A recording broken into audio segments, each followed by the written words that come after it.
Assalamualaikum warahmatullahi wabarakatuh. Saya Ina Helena Apriani, balik lagi di channel ENR Project Review. Di video sebelumnya, kita sudah membahas mengenai update program hapus tagih kredit macet UMKM, dari mulai pengertian hapus tagih, latar belakang program hapus tagih, kendala apa saja yang timbul dan akan timbul, serta saran dan solusi dari kita. Sebelum ke pembahasannya, kami minta dukungan dari teman-teman untuk subscribe bagi yang belum, like video ini jika kalian suka, dan share sebanyak-banyaknya jika video ini bermanfaat. Tanpa berlama-lama, langsung saja kita ke videonya. Check this out.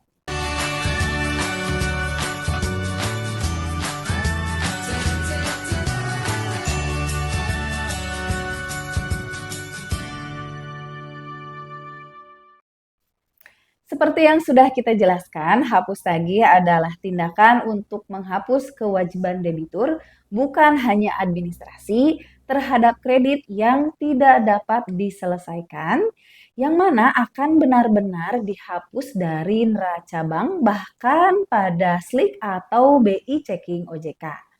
Atau istilah lainnya disebut dengan absolute write-off.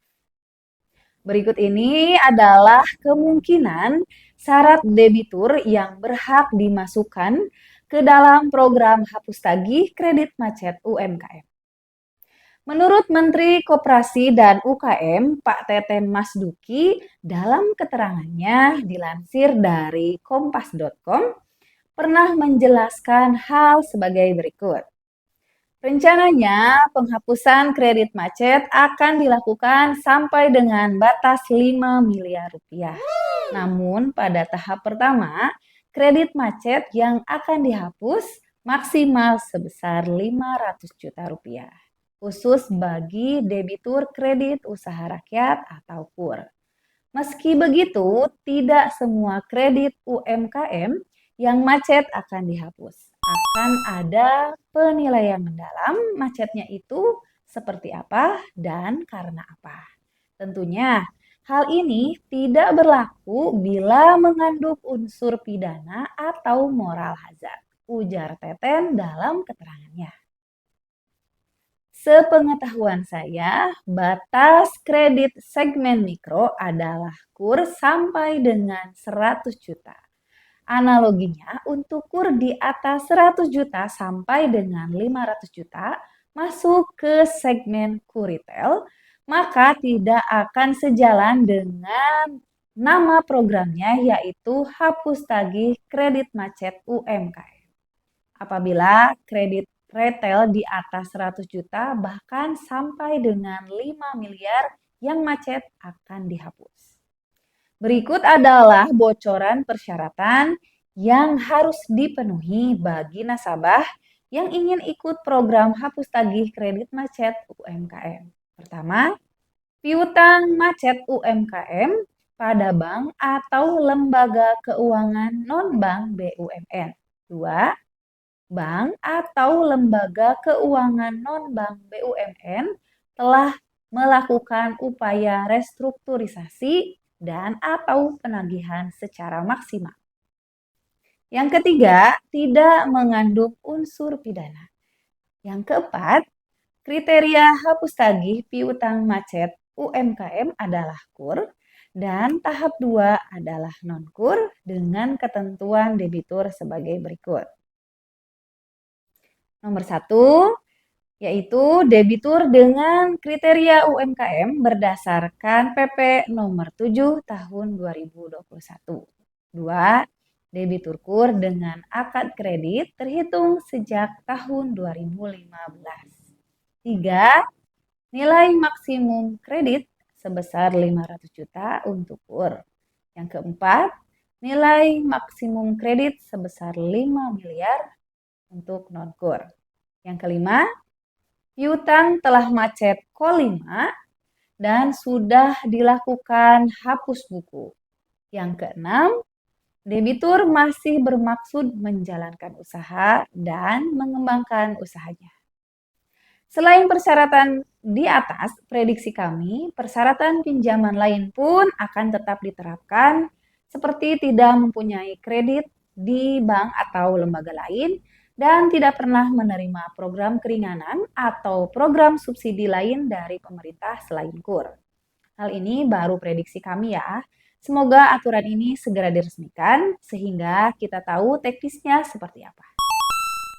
Yang menjadi pertanyaan kami adalah apakah pinjaman di atas 500 juta sampai dengan 5 miliar masih termasuk dalam kredit UMKM? Tanggapan kalian seperti apa? Silahkan tulis di kolom komentar. Jika nasabah lancar melakukan moral hazard seperti demikian, maka yang dirugikan pada kondisi seperti ini adalah bank dan negara karena tingkat NPL-nya akan terus naik. Sementara pendapatan akan berkurang karena kredit macet bukannya ditagih, sehingga jadi pendapatan malah dihapus tagihkan. Lamanya perilisan aturan ini lantaran adanya kekhawatiran bahwa penghapusan kredit macet bisa menyebabkan kerugian bagi negara dan berpotensi memicu permasalahan hukum, mengingat Bank BUMN merupakan entitas milik negara, maka pemerintah dan OJK perlu menemukan keseimbangan antara memberikan kepastian hukum agar UMKM makin terbantu dengan perlunya melindungi Bank BUMN dari jeratan hukum. Tidak bisa dibayangkan sekarang ini saja, jika ingin mengajukan KUR, kalian harus melunasinya dahulu dari uang nasabah sendiri. Jika aturan ini diresmikan, debitur macet pun akan bisa menerima KUR kembali tanpa melunasi hutangnya terlebih dahulu.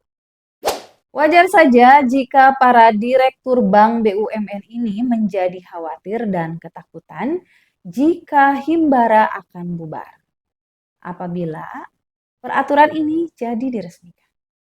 Cukup sekian video kita kali ini, semoga bisa bermanfaat ya guys. Jangan lupa untuk selalu menggunakan transaksi cashless atau non-tunai dalam setiap pembayarannya. Jangan lupa juga untuk like video ini dan share ke teman-teman kalian jika bermanfaat. Subscribe bagi yang belum. As always, tetap semangat mencari rezeki. Wassalamualaikum warahmatullahi wabarakatuh. See you. Seperti yang sudah kita jelaskan, hapus tagih adalah tindakan untuk menghapus kewajiban debitur, bukan hanya administrasi terhadap kredit yang tidak dapat diselesaikan, yang mana akan benar-benar dihapus dari neraca bank bahkan pada SLIK atau BI Checking OJK. Atau istilah lainnya disebut dengan absolute write-off.